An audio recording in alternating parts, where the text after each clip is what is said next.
Baiklah, kami dari kelompok 2 akan mempresentasikan tentang review jurnal yang telah kami lakukan. Next slide.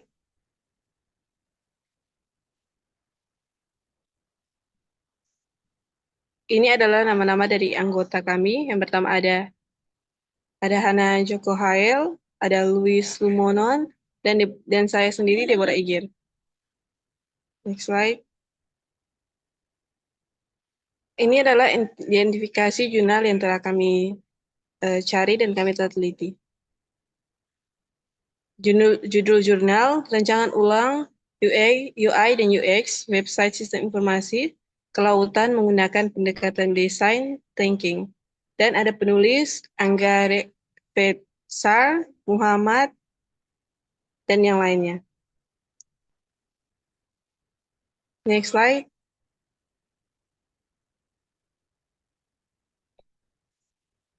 Dengan menggunakan pendekatan design thinking, penelitian menghasilkan rata-rata score sistem usability scale SUS sebesar 91,25. Kategori A dan acceptable. Tujuan utamanya adalah meningkatkan kenyamanan pengguna dalam mencari informasi di website tersebut. Abstrak penelitian ini membahas perencanaan ulang website sistem informasi kelautan yang memiliki masalah pada desain dan kenyamanan pengguna. Next.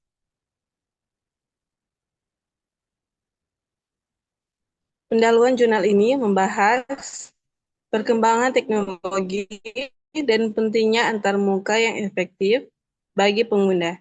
Fokusnya adalah pada website stick yang dinilai tidak menarik dan sulit digunakan, baik dari segi teks, warna, maupun isi.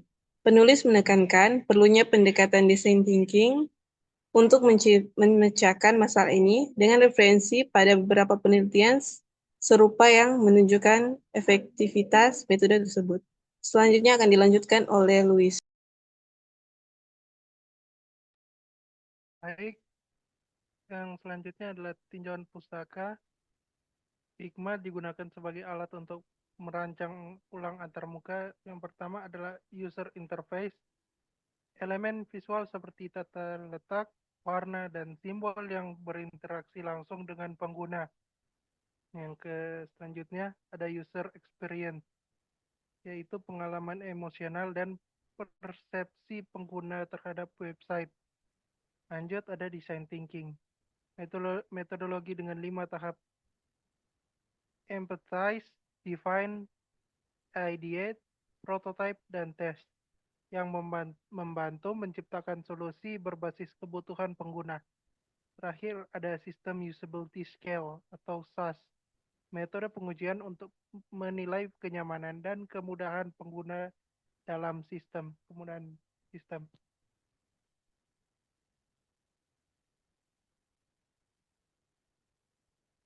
Selanjutnya adalah hasil dan pembahasan. Pertama adalah desain website.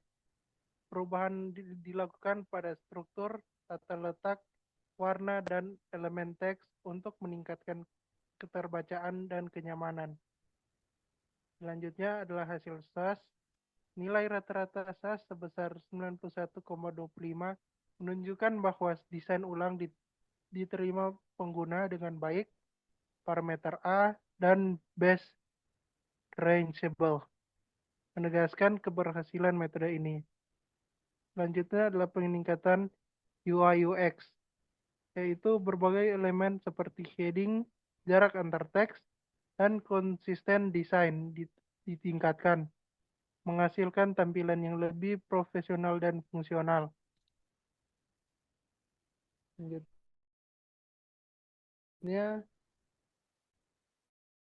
metode yaitu kuesioner untuk mengidentifikasikan kebutuhan pengguna.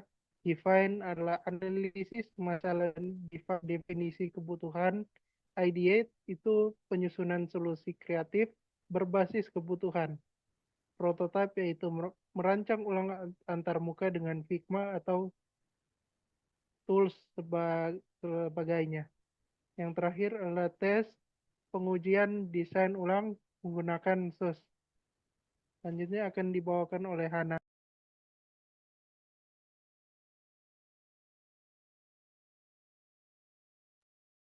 Baik, kita lanjut. Untuk kekurangan dan kelebihan dari jurnal ini, untuk kekurangannya yang pertama ada jumlah responden terbatas, di mana dia hanya ada 10 orang, di mana kekurangan ini dapat mempengaruhi generalisasi hasil. Kemudian kekurangan yang kedua ada yaitu tidak dijelaskannya lebih rinci bagaimana kuesioner empathize dirancang untuk mendapatkan data kebutuhan pengguna. Nah, untuk kelebihannya sendiri, yang pertama itu ada struktur penelitian yang jelas dan juga sistematis. Kemudian yang kedua, ada menggunakan metode yang relevan dan terbukti efektif. Kemudian kelebihannya yang ketiga, yaitu menyediakan data kuantitatif yang mendukung hasil penelitian. Next.